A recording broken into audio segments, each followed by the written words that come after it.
Palestiniens. Donc malheureusement, on n'en a vu aucun. Ils ont été transférés de prison. Donc on pouvait juste sentir l'atmosphère terrible dans cette prison à haute sécurité qui leur était consacrée, mais on n'a pas pu avoir de lien. Et d'ailleurs, il y avait aussi dans cette cour de prison une énorme affiche de Gaza détruite, rasée, bombardée, avec écrit dessus « Le nouveau Gaza », pour donner un peu l'atmosphère qui était visible depuis toutes les cellules. Donc on imagine évidemment les Palestiniens devoir faire face à leur terre ravagée.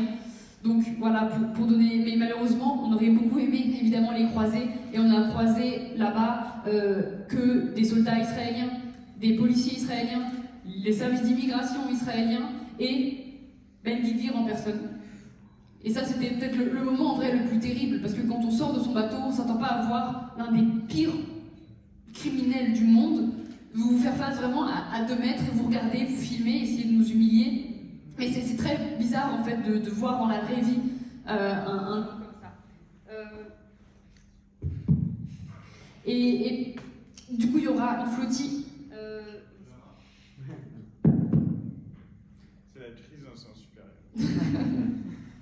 Et donc il y aura une flottille qui partira probablement au mois de mars prochain, avec un objectif de au moins une centaine de bateaux, voire 200 bateaux. Donc ça doublerait, voire quadruplerait par rapport à la présente flottille qui était déjà énorme par rapport aux autres flottilles, avec évidemment un bon espoir de voir ce blocus brisé avec cette flottille. On m'a proposé d'y aller, je verrai, hein, si je peux être utile comme ça, bah, j'irai, si je suis plus utile autrement, bah, je n'irai pas, mais en tout cas c'est vrai que c'est important d'avoir des députés qui se mobilisent sur tous ces bateaux, parce qu'on pense que c'est une protection supplémentaire apportée aux autres camarades qui participent. Et notamment, on veillait sur les bateaux à mélanger les nationalités, parce qu'on a un système international extrêmement raciste qui considère qu'il y a des passeports forts, donc les passeports européens et occidentaux, et des passeports faibles, donc qui n'ont aucune valeur, et donc les passeports du pays du Sud global. Donc c'est aussi pour ça qu'on sollicite autant les députés, c'est pour essayer de protéger un maximum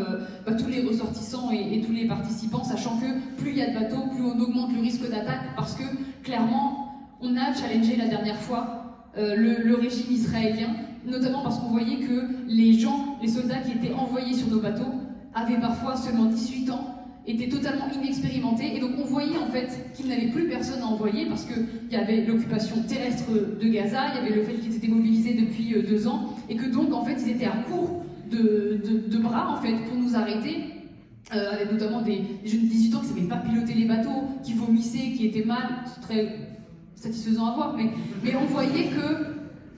Et c'est aussi pour ça qu'en amont, Israël communiquait autant, parce qu'ils ne communiquaient pas autant sur les autres flottilles, et là, ils essayaient vraiment de nous dissuader d'arriver à Gaza. C'est aussi pour ça qu'ils avaient bombardé une nuit tous les voiliers, en se disant, bah, les voiliers vont faire demi-tour, ils vont avoir peur, parce qu'évidemment, quand on a des bombes qui tombent sur les bateaux, ça aurait de quoi nous effrayer, et les voiliers ont continué leur chemin, ont gardé le cap sur Gaza, mais ils ont essayé jusqu'au bout de faire en sorte qu'il y ait le moins possible de bateaux arrêtés, parce qu'ils savaient qu'ils étaient limités. Et donc là, s'il y a 100 bateaux, 200 bateaux, bah, il y a de grandes chances qu'ils soient totalement débordés, et ce qui serait évidemment une très bonne chose. Et dire aussi que la petite victoire qu'on a eue avec la flottille, c'est de se dire que pendant une journée, on a des pêcheurs à Gaza qui ont pu pêcher parce que l'armée était trop occupée à nous arrêter. Et donc